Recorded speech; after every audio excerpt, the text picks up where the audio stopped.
So, the words that I am going to read to you are for someone who has gone no contact with their mother.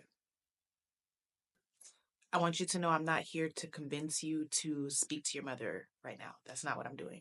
What I'm doing is I'm sharing how going no contact impacted me and what I got from going no contact. There's so many reasons why I've decided to come back to sharing this part of me. One of them just being I can't not.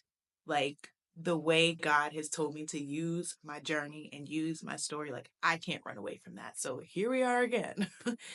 But another thing is throughout my own healing journey, I've realized how easy it can be for us to put our parents, I'm going to speak for the mother right now because that's what this video is about.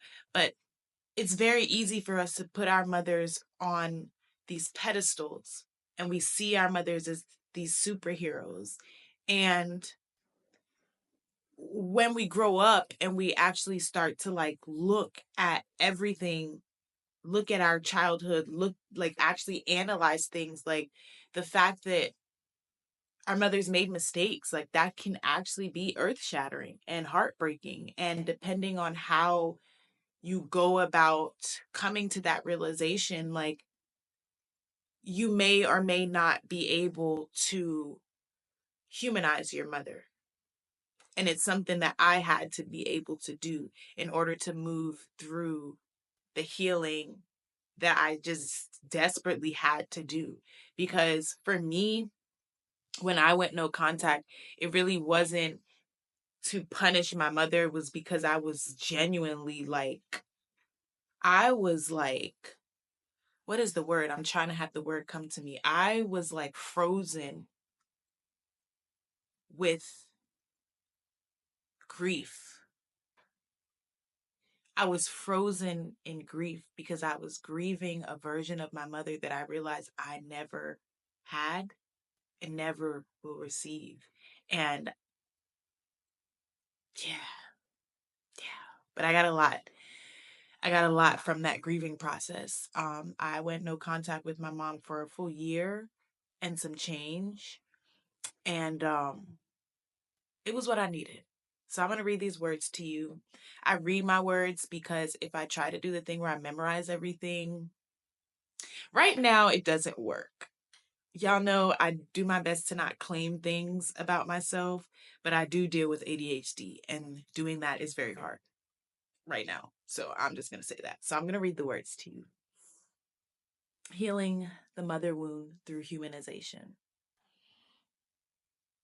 Healing the mother wound is one of the deepest soul journeys a person can take. For me, it began with something that might seem contradictory: distance. I went no contact with my mother for almost 2 years. Not out of spite or punishment, but because I needed space to breathe, to feel, to unravel the pain without the constant reopening of the wound. During that time, I studied my mother, not just her actions, but her story. I started looking beyond how she treated me and into why. I traced the lines of trauma that etched themselves into her spirit long before I was born. And I began to see her not just as my mother, but as a woman, a girl once abandoned, a soul who never got the safety or love she was supposed to learn to give. When I saw her through that lens, my heart broke all over again, but this time for her. It hit me like a wave. She did the best she could with what she knew, with what she was taught about love, about worth, about how to show up for someone.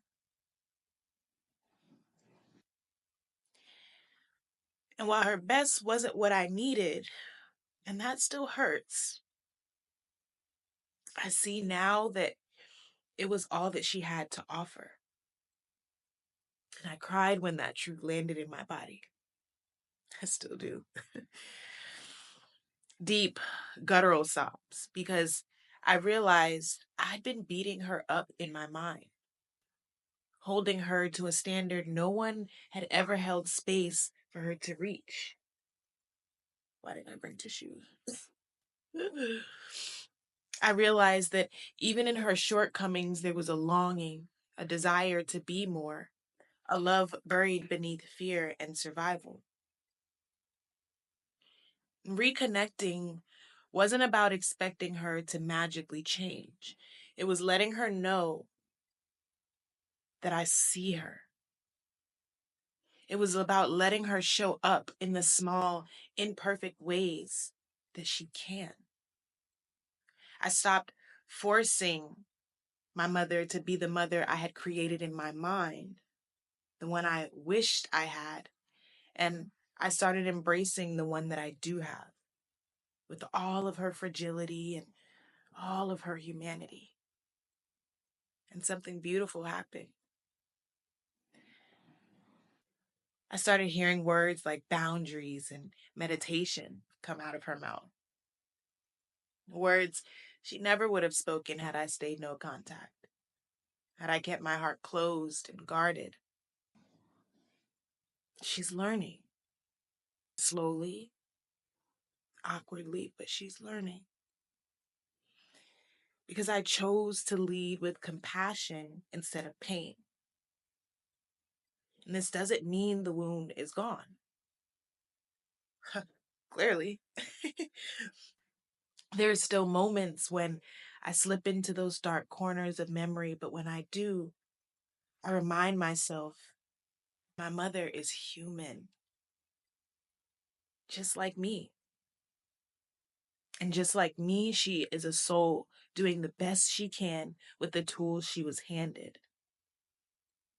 My mother's story, it's not mine to tell, but her story gave me the map to understand myself. And now the work is mine, to break the cycles of neglect, jealousy, mental illness, and toxic patterns that have ran in my family's bloodline long before my mother. It's my job to become the safe place I never had, to turn this pain into power and this wound into wisdom. And healing doesn't always mean a reunion. Every story is different, but for me, forgiving my mother started with humanizing her, and that changed everything. And I don't know if your story is going to end with your mother, you and your mother coming back together. I don't know that, but what I do know is keeping your heart open and not closed lead you closer to that possibility if that's what you want. Your mother does have to meet you halfway, almost all the way, not even half, for this to even really be a conversation that makes sense. But what I realized for me was it took that no contact for my mom to be able to see me and see how serious I was about wanting something healthy. And they say distance makes the heart grow fonder. And I believe that that's what it did. It didn't make my mother change overnight, but it changed our dynamic. And I didn't have to keep walking on eggshells just to have a relationship with my mother. It's been several years now of us continuing the work. This year, this season of my life, I am getting married, and the way that my mother has showed up for me is so healing for my inner child. Like, so healing. And it's just like showing me how my mom really has done her best. Like, just little things. Like, we won't go down. We won't do that. We won't do that. Maybe we'll do that another day. But I can only speak for me in my situation. And I know that when I speak about myself and my situation, oftentimes it ends in some sort of realization for someone else. So I'm going to leave it at that. I love you. I mean it. Mwah.